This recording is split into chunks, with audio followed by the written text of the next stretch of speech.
Are you a person with big dreams and big goals, but constantly settling for a small life?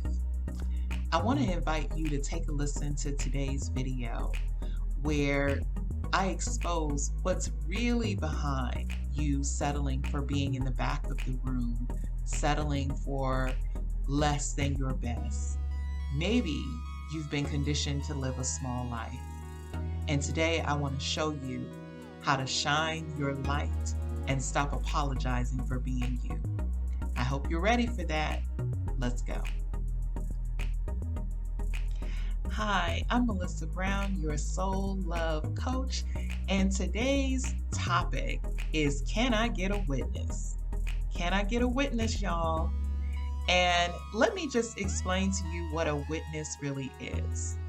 A witness is an individual who is able to give evidence in a case. A witness is a person who, whether they do it verbally or whether they do it written, they are able to shed light on a particular circumstance. And so, although most of the time when we think about being a witness in a case, you may be thinking about Law and Order or whatever other favorite legal show that you watch. But today I want to talk about what God means when God says, you will be my witnesses. Because you do understand that you are called to be a witness. And I guess you're wondering, what does that have to do with me being out front? What does that have to do with me being who I am without apology and shining my light? Because you are the evidence of God's glory. Can I say that again? Can I get a witness? You have been placed on the planet to be the literal evidence of what is possible, of who God is, and what God can do. That's what your life is supposed to be. And while you have been assigned and you have been appointed to be a witness on the planet, the reality is some of us have been in the witness protection program. And y'all know exactly what that is.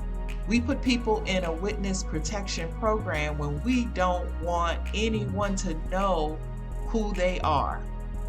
We put people in witness protection program when there is the threat of harm to a witness. And some of us have been falling for the okie doke, so to speak, because we have allowed fear to put us somewhere that we don't belong. You have allowed fear to hide the light that you are supposed to be sharing and being a testimony in the world. And so I don't blame any of us. Today, what I want to do is I always try to expose how things get the way they are, because I think that's just me, part of being a therapist. Psychoanalysis is a part of that. So we're always kind of looking at what is the root of the behavior. Why do I act this way? If I'm supposed to be the evidence of God's glory, what makes me hide it? And so here's the thing. We have been conditioned, so many of us, particularly girls, I'll say women, and I'll even dare to say women of color at an even deeper level. But there has been always historically a conditioning of women to be quiet, to lay low, to not rock the boat, to not upset anyone. And so part of why it's so difficult for you to let your light shine is because you've been conditioned to be dim. Some of the ways that we are conditioned to be dim is if you grew up in a household where you were told not to be too loud, don't ask too many questions, don't speak unless you have been spoken to, and the infamous "don't embarrass me." And that could be anything. And so you don't have to raise your hand, but I want you to just identify where in your life early on were you kind of told to tone down? Where in your life where you expressed yourself did you get negative feedback that told you that wasn't okay? All of that plays a role in our social conditioning that lets your mind know that it's not safe to be me. And if you were sent that message, whether directly or indirectly, I guarantee you that in your adult life, you are probably playing small because you have been conditioned to believe that it's not okay for you to play the big game called life. It's not okay for you to be a big personality. It's not okay for you to be different. And so I want you to take a look at that. That's first thing of where have I been trained? Where have I been conditioned to be less than who I am? Where have I been told when it's time for me to come to the front? Where have I been conditioned to go to the back because you don't want to draw too much attention? You never want to be too much. And so if that was your childhood, that may give you some clues as to why it's so difficult for you now to shine your light without apology, because you've been conditioned to tone it down. But can I tell you this? You were not ever meant to be like anybody else.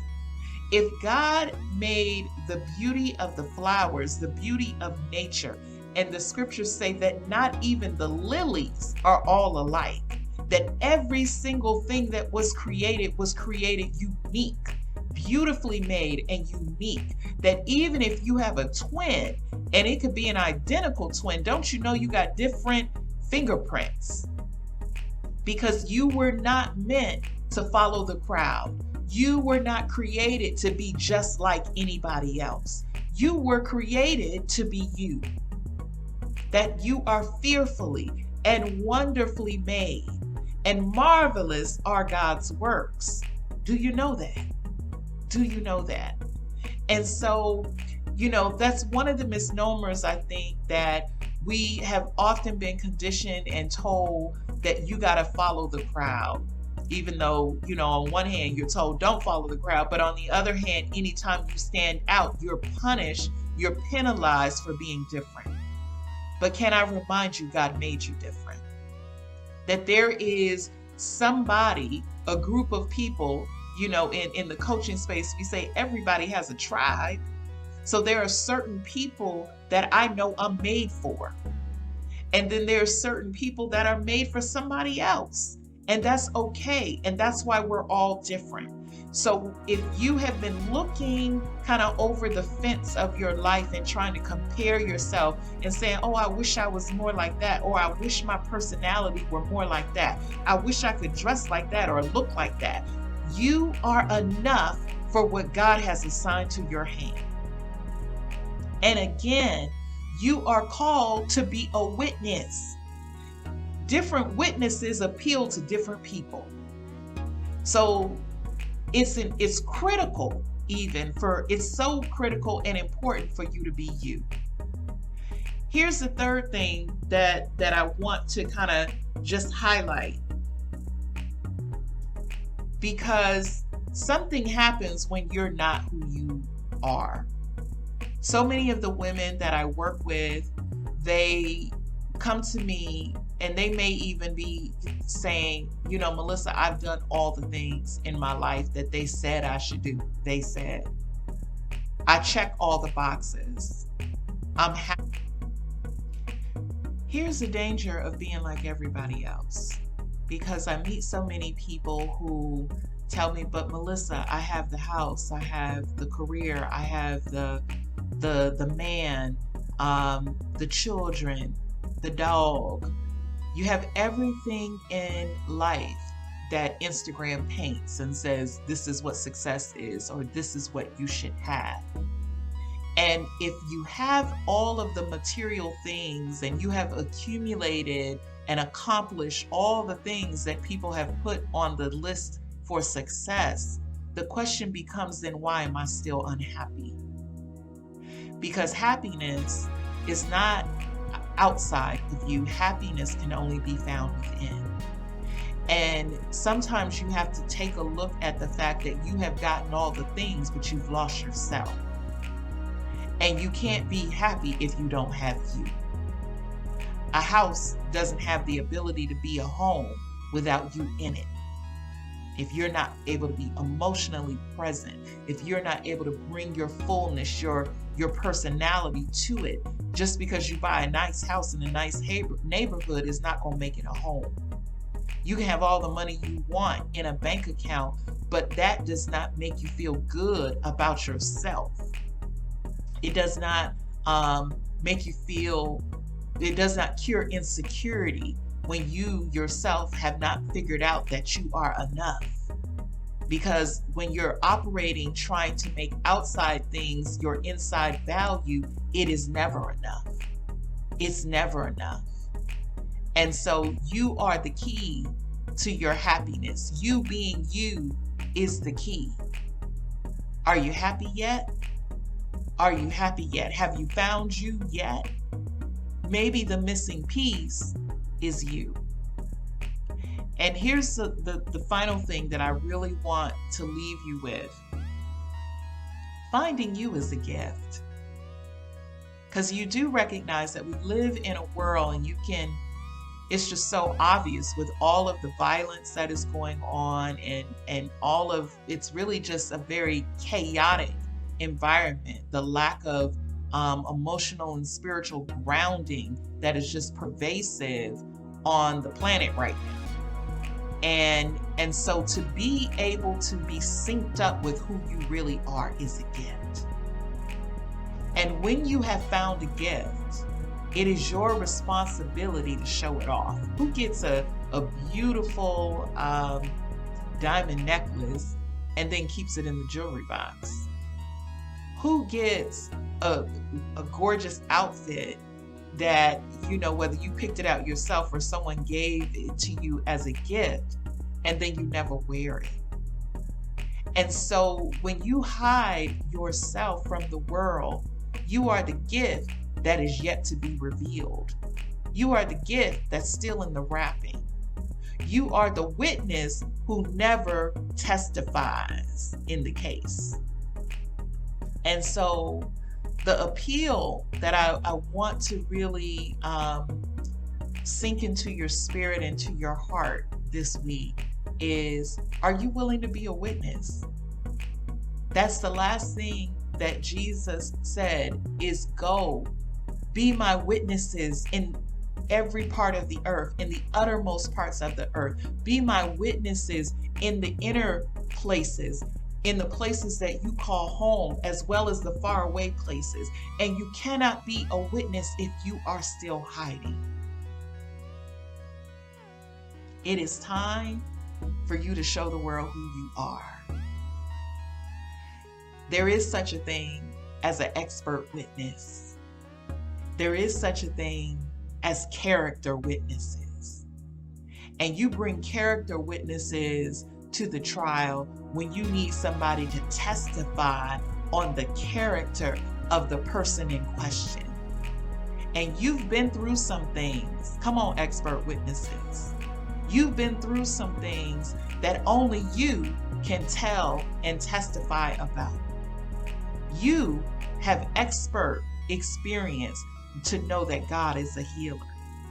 You are an expert in knowing that He is a provider, that He is a comforter, that He is peace, that He is joy, that He is a restorer, He is a redeemer. You are an expert. The things that you have gone through in your life now qualify you as an expert witness. But you got to open up your mouth. You got to open up your life. You got to stop hiding. It's like having an expert witness in the case who won't come in the courtroom. It is time for you to reveal and to show who you are. There is such a need for light to be shown in the dark spaces. And you have that light. You have that light. There's some things that nobody else can do but you. But you got to be willing to stop hiding, to stop playing small, to stop saying you're not ready, to stop saying you're not qualified, and to realize that you are perfect. for where you are right now. That there are people waiting on you to be a witness, waiting on you to shine your light. And you're not doing anyone a favor by playing small. Marianne Williamson says it like this: your playing small does not serve the world. It does not serve the world.